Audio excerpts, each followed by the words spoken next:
اعوذ باللہ من الشیطان الرجیم بسم اللہ الرحمن الرحیم السلام علیکم ورحمۃ اللہ وبرکاتہ۔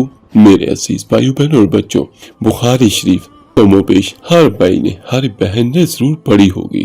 بخاری شریف میں بہت ساری روایت موجود ہیں میرے عزیز بھائیو۔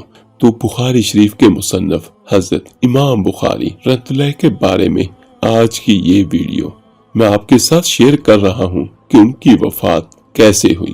میرے عزیز بھائیو، حضرت امام بخاری رحمۃ اللہ علیہ کو اپنی زندگی کے آخری حصے میں اسلامی دنیا کے مشرقی حصے کے حکمرانوں کی طرف سے شدید ظلم و ستم کا سامنا کرنا پڑا، خاص طور پر نیشاپور، بخارا اور سمرقند میں، اور اس کی کئی وجوہات تھیں جن میں شامل ہے انہوں نے عمرہ کے بچوں کو ان کے محلات میں تعلیم دینے سے انکار کر دیا۔ کچھ لوگوں نے ان کی شہرت اور سیرت سے حسد کیا۔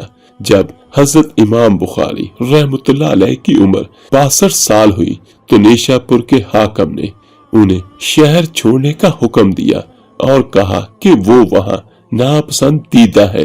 میرے عزیز بھائیوں، وہ وہاں سے ہجرت کر کے اپنے آبائی شہر بخارا پہنچے تو شہر کے دروازوں پر لوگوں نے ان کا استقبال کیا اور لوگ اور طلباء ان کے گرد جمع ہو گئے، یہاں تک کہ دوسرے محدثین کی مجالس چھوڑ دی انہوں نے، جس سے کچھ لوگوں کے دلوں میں بھی ان کے خلاف بغض پیدا ہوا۔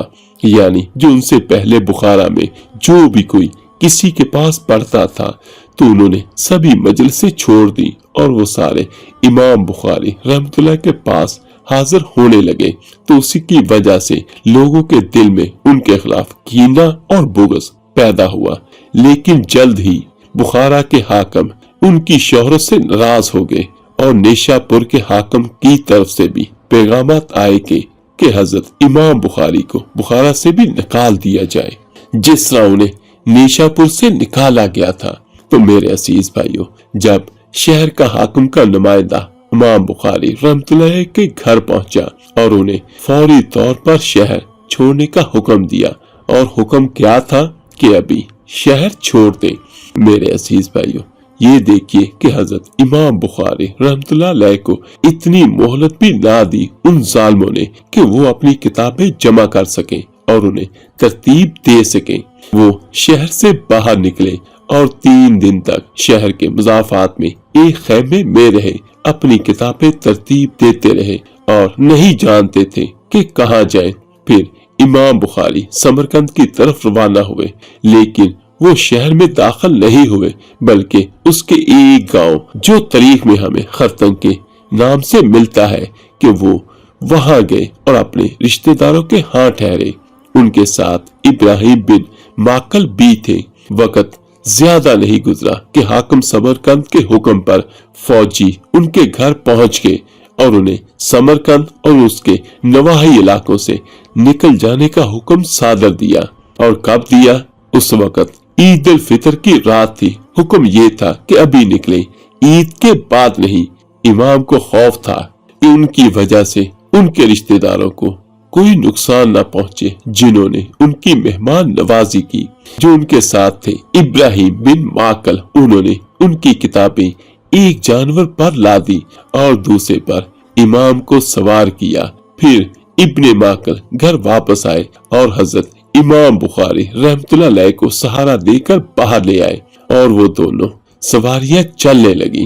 تقریباً 20 قدم ابھی چلے ہی تھے کہ امام بخاری نے زیادہ تھکاوٹ محسوس کی اور ابن ماکل سے چند منٹ آرام کرنے کی درخواست کی۔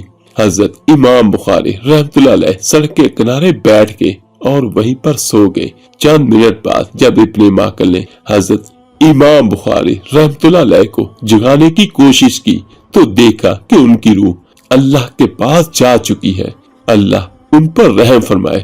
حضرت امام بخاری رحمۃ اللہ علیہ عید الفطر کی رات 1 شوال 256 ہجری کو سڑک کے کنارے وفات پا گئے۔